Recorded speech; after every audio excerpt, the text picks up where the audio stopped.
Hello, না না sir, আপনি কোনো চিন্তা করবেন না। আমি খুব শিগগিরই সব কটা ডাকাতকে ধরে ফেলবো। তোমাকে আর একদম বেশি সময় দেওয়া যাবে না গুপি। যদি প্রমোশন চাও তাহলে ওই মুড়িলাল আর তার সক্রেতদের এক্ষুনি এক্ষুনি পাকড়াও করে জেলে ঢোকাও, নাহলে ডিমোশনের জন্য তৈরি থেকো। আসলে ওরা যে কোথায় লুকিয়ে আছে সেটাই বোঝবার চেষ্টা করছি। ওরা লুকিয়ে থাকবে এটাই স্বাভাবিক, তবে আশেপাশে ছদ্মবেশেও ঘুরতে পারে। তোমাকে 7 দিন সময় দিলাম। কি হলো স্যার? কি আর হবে রে, এই সকাল সকাল এসপির ফোন এলেই না আমি মুশকিলে পড়ে যাই। ওই হতচ্ছাড়া মুড়িলাল আর তাদের স্যাঙারদের 7 দিনের মধ্যে জেলে না পড়তে পারলে আমি আর দারোগা থাকবো না। যা, তাহলে কি হবে স্যার? না, এই চাকরিতেই ঘেন্না ধরে গেল। এখন আর হাতে সময় 7 দিন। স্যার 7 দিন তো অনেক সময়, আপনি ঠিক ধরে ফেলবেন। বলছিস?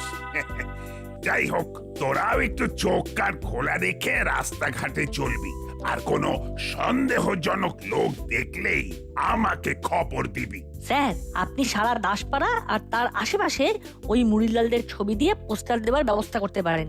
কেউ যদি ওদের কোথাও দেখতে পায় তাহলে আপনাকে জানাতে পারে। তবে এতদিন ধরে চুরি ডাকাতি করে ওরা যা পপুলার হয়ে গেছে, ছবি ছাড়া নাম দেখেই চিনতে পারবে। ঠিক বলেছিস তোরা। আজই আমি সব জায়গায় পোস্টার দেবার ব্যবস্থা করছি। তোরা বেশ ভালোই বুদ্ধি দিস কিন্তু। হাবিলদার,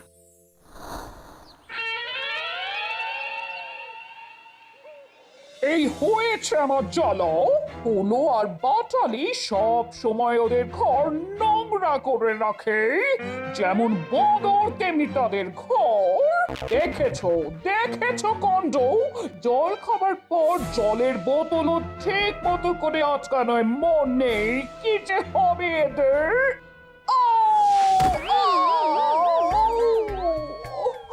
ওরে বাবা রে, কি হলো গো? আও, কোমরটা একেবারে ভেঙে গেল মনে হলো, ভেঙে গেল। কে কোথায় আছো আমাকে ধরে তোলো। ও ও, আরে এটা আবার কি করে হলো? ও করে দাঁড়িয়ে কি দেখছিস? সিদ্ধি ধরে তোল, টক টক টক। ও ওরে বাবা গো! এক মিনিট, এই এই নাট বল্টু, ওরে ওরে শিগগির আয়, ভেতরে আয়, মাসিকে তুলতে হবে, পড়ে গেছে। কি আন্টি, এ মা, পড়ে গেলেন কি করে? ও ওরে বাবা রে! ও ও ও, এই হলো কোথায়? হলো, ও একটু বেরিয়েছে। তখন দরকার হয় তখন ওকে পাওয়া যায় না। আজ অশোক মজা দেখাচ্ছি। ওর বোতল খুলে রাখার জন্য এই জল মাটিতে পড়েছে আর আমার পাশে এই জলে পিছলে গেল।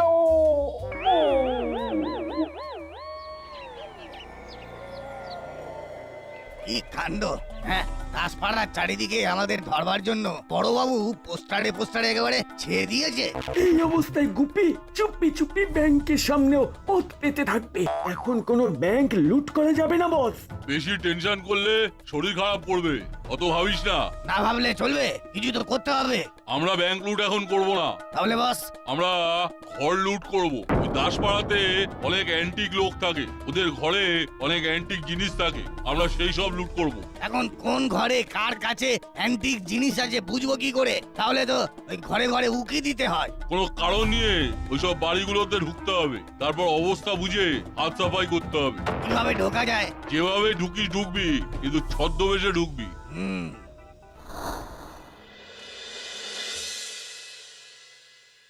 না না, ভয়ের কিছু নেই, এমন কিছু হয়নি। শখ বাঁচলাম।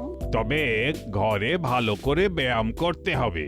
ও বাবা, সে তো ভালো করে দেখিয়ে দেবার কেউ নেই। ভালো ব্যায়ামবীর খুঁজলে পেয়ে যাবেন। আসলে আমাদের কারো সেরকম জানা নেই বলেই মনে হচ্ছে। সেরকম হলে বিজ্ঞাপন দেওয়া ছাড়া আর কোনো উপায় নেই। সেই ভালো যা তোরা বিজ্ঞাপন দিয়ে দে। কিন্তু কোথায় দেওয়া হবে বিজ্ঞাপন? খবরের কাগজে? আমার মনে হয় দেওয়ালে দেওয়ালে পোস্টার দিলে সবচেয়ে ভালো হয়। পোস্টার? হ্যাঁ, ওই ডাকাত ধরবার জন্য বড়বাবুকে তো আমরাই বললাম পোস্টার দিতে। বড়বাবু সব জায়গায় পোস্টার দিয়েছেন। হ্যাঁ, সে আমি দেখেছি। ডাকাত ধরা আর ব্যায়াম টিচার খুঁজে আনে কি এক জিনিস? হ্যাঁ, আসল কথা হলো একজন ওই ব্যায়াম টিচারের খোঁজ করা হচ্ছে এবং পোস্টার দেখে তিনি যেন সেটা জানতে পারেন। ঠিক আছে, আর জ্ঞান না দিলেও চলবে। এক্ষুনি পোস্টার দেওয়ার ব্যবস্থা কর। হ্যাঁ, আমরা এখন আসছি আন্টি, তুমি সাবধানে থেকো।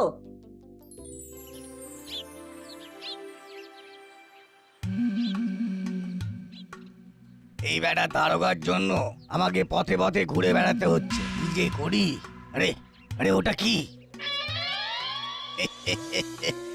যেরকম ছদ্মবেশ ধরেছি না, তাতে এই ছবির সাথে আমার কোনো মিলই নেই।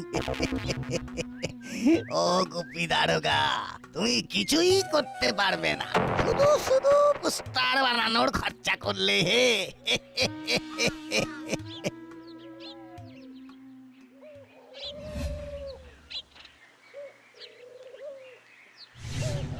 এখানে দেখি কাজের পোস্টার। বাহ, বলছিলাম কি একটা ভাড়ে চা দেবেন? আচ্ছা, এই পোস্টারে যে একটা প্রশিক্ষক চেয়েছেন। ওই তো হুলোদের বাড়ি। আপনি ব্যায়ামের মাস্টার বুঝি? হ্যাঁ, আমি তো বহু লোককে ব্যায়াম করাই, এক সময় চ্যাম্পিয়ন হয়েছিলাম। যান, গিয়ে কথা বলুন। হুলোর যেমন বুদ্ধি, পোস্টারে তো একটা ঠিকানা বা ফোন নাম্বার দিবি। তা না, এই সবাই এসে এখন আমাকে জিজ্ঞেস করছে। কেন, আরো কেউ কিছু জিজ্ঞেস করছে? না, এখনো নয়, তবে হতে কতক্ষণ। এই একটু পরে আমার এই দোকানে আরো ভিড় জমে যাবে, তখন তো সবাই জিজ্ঞেস করবে।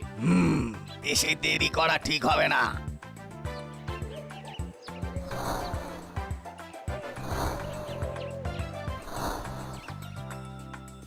এখানে একবার ঢুকে পড়তে পারলে বড় দাঁও মারা যাবে।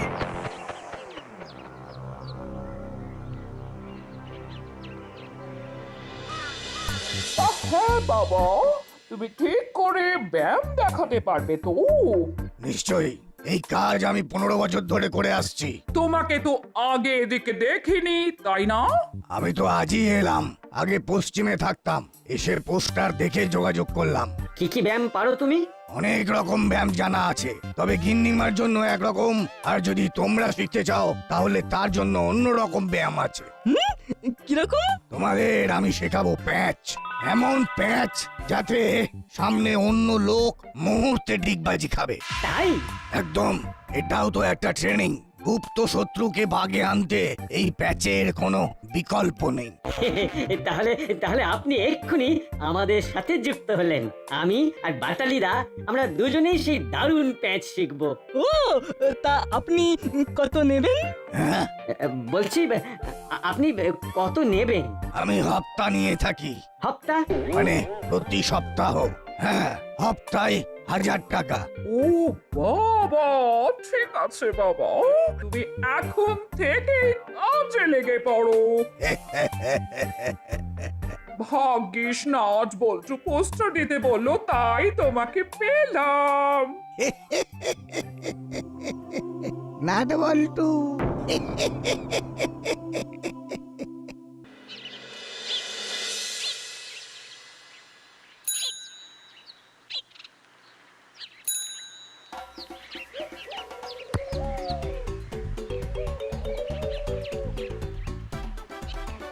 বাটালিদা, পাঁচ দাও শিগগিরি। ওরে, তোকে কিচ্ছু করতে হবে না ঝন্টু। ওই যে ওই নাটবল্টু দুদিক থেকে এগিয়ে আসছে, এক্ষুনি দেখ কি হয়।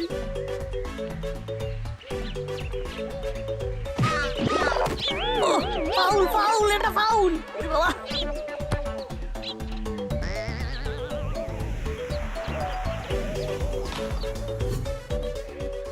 ফাউল তো একটা দিতেই হবে। এখানে কোনো রেফারি নেই, আর এটা কোনো ফাউলও হয়নি। ফাউল না দিলে আমরা খেলবো না। সে না খেললে না খেলবি। কিন্তু এভাবে পেঁচিয়ে ধরা শিখলে কোথা থেকে? আয় এদিকে এগিয়ে আয়।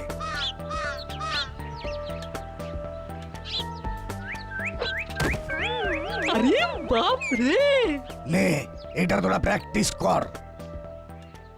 এসব প্র্যাকটিস করতে গেলে তো ব্যথা লাগবেই, তবে যখন কাউকে প্যাচে ফেলবি তার ব্যথা বেশি লাগবে। কাল আবার প্র্যাকটিস হবে। কোথা থেকে শিখলাম তাই জানতে চাইছিস? ব্যায়াম টিচার হেভি প্যাচ শেখাচ্ছে, কিন্তু তোদের শিখতে দেব না। তার আর দরকার হবে না, চল বল্টু।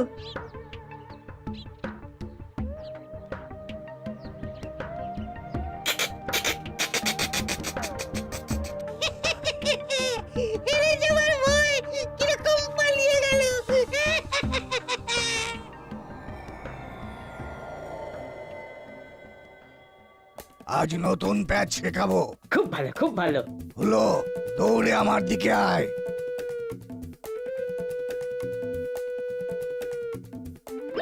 ওরে বাবা রে, ওরে বাবা, ওরে বাবা।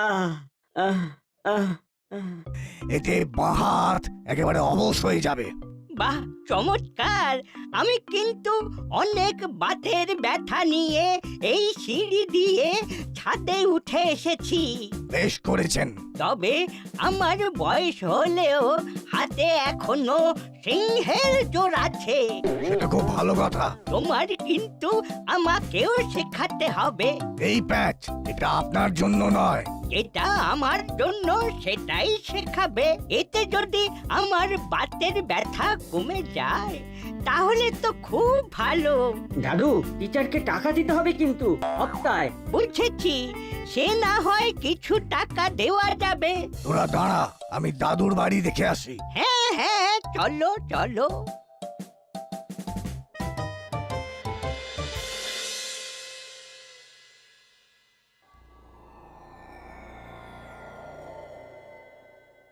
এখানে অনেক রকম জিনিস আছে, ওই বাড়িতে তো কিচ্ছু নেই।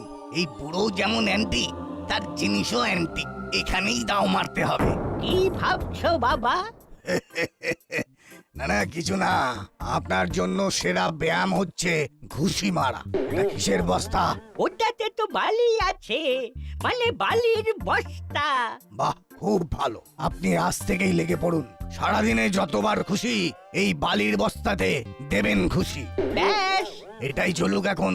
এরপর সব চুরি হওয়ার পর যখন মাথায় চুল ছিঁড়বে তখন চুল রক্ষা করার ব্যায়াম দেবো।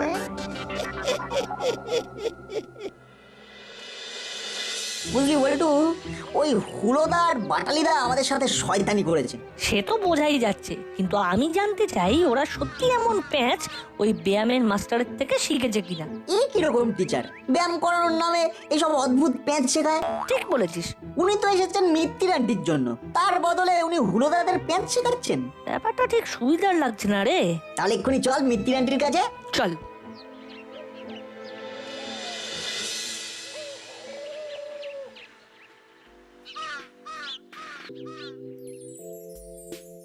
কেমন আছো আন্টি?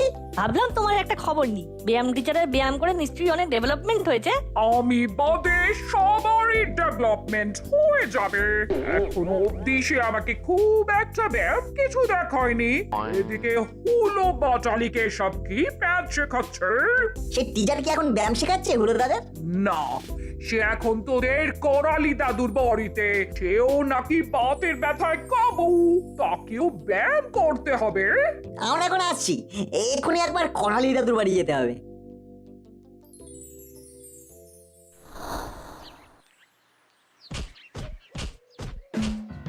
ও কি করছো দাদু? ব্যায়াম টিচার বলে গেছে ঘুষি মারা প্র্যাকটিস করতে। আমার এই হাতে কিন্তু খুব জোর। আমাদের ব্যায়াম টিচারকে খুব দরকার ছিল তো, এই এক্ষুনি বেরিয়েছে, আবার কাল আসবে বলেছে। চল না, আর দেরি করা যাবে না। মোড়ের দিকে গেছে, ওই হরির কচুরির দোকানের দিকে। চল বল্টু, দাদু আসছি।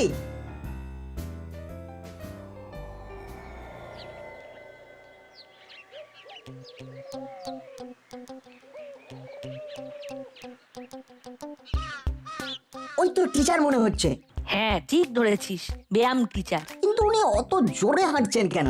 মনে হচ্ছে ভীষণ তাড়া লেগেছে।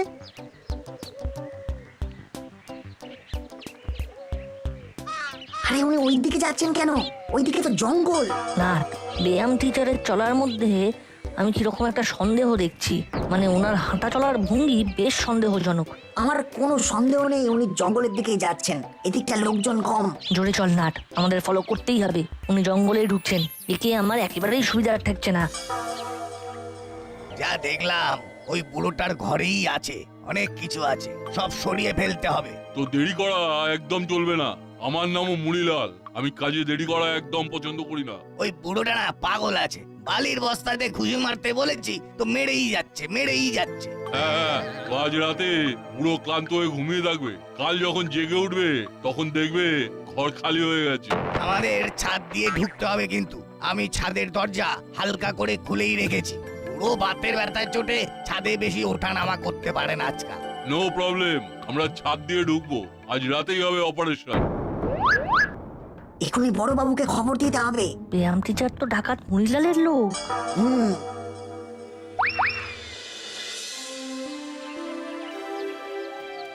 দারুণ কাজ করেছিস তোরা। আজ রাতে করালি বাবুর বাড়িতে আমি পিস্তল নিয়ে হাবিলদারদের নিয়ে রেডি থাকবো। হাবিলদার, জলদি রেডি হও, ডাকাত ধরতে হবে।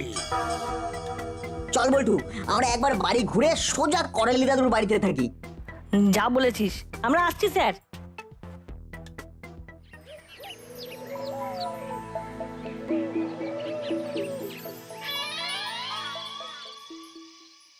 কি আমার ঘরে আজ রাতে চোর আসবে? তোদের কাছে একদম পাকা খবর আছে। হ্যাঁ দাদু, বড়বাবু আড়ালে চোর ধরার জন্য লুকিয়ে আছে। আসুক, দেখি চোরের কত দম। আজ সারাদিন বালির বস্তায় ঘুষি প্র্যাকটিস করেছি। কত চোর আসবি আয়, সব কটার নাক ঘুষি মেরে ফাটাবো। দাদু, অনেক রাত হয়ে গেল, তুমি বরং শুয়ে পড়ো। আমি শোবো এখন? আমি চললাম ছাদে, কোন চোর আসবে আমি সবার নাক ফাটাবো। এই রে,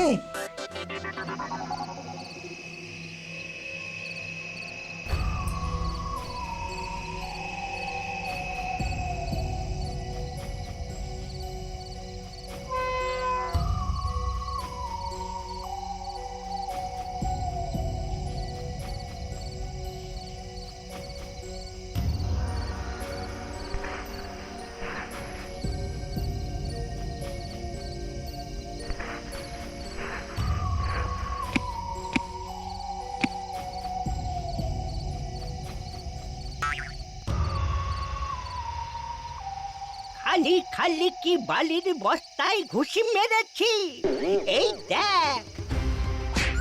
ওরে বাপরে, ওরে বাবা রে, ওরে বাবা, ওরে বাবা। ও তবে রে, আমার বুদ্ধি আমাদের ওপরেই দিচ্ছেন। মার মার বেটাকে।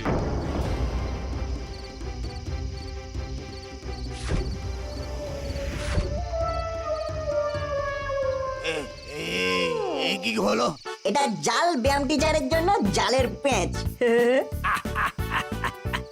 সাবাস নাট বল্টু, মরিলাল আর জালেই ভেসে গেছে। আরে বাপরে, এ দারোগা এখানে এলো কি করে? কে খবর দিল? আমরা দিয়েছি, নাট বল্টু। নাট বল্টু? এ মরিলাল, সব গন্ডগোল হয়ে গেল তো। স্যার, এই হলো জাল ব্যায়াম টিচার। সাহস বলিহারি, আমি থাকতে দাসপাড়ার ভিতরে এসে নকল ব্যায়াম টিচার সেজে সব বাড়ি বাড়ি নজর রাখা হচ্ছিল। নাট বল্টু, তোদের মস্ত খাওয়া পাওনা রইল। আমার চাকরি বেঁচে গেল তোদের জন্য।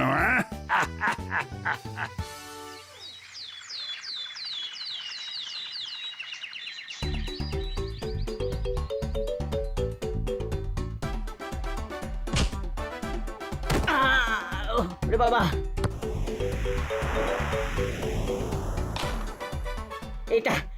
এটা কি হলো?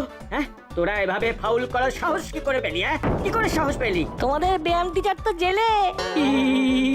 আর আমাদের কোনো ব্যায়াম টিচারের দরকার নেই, এরকম প্যাচ আমরা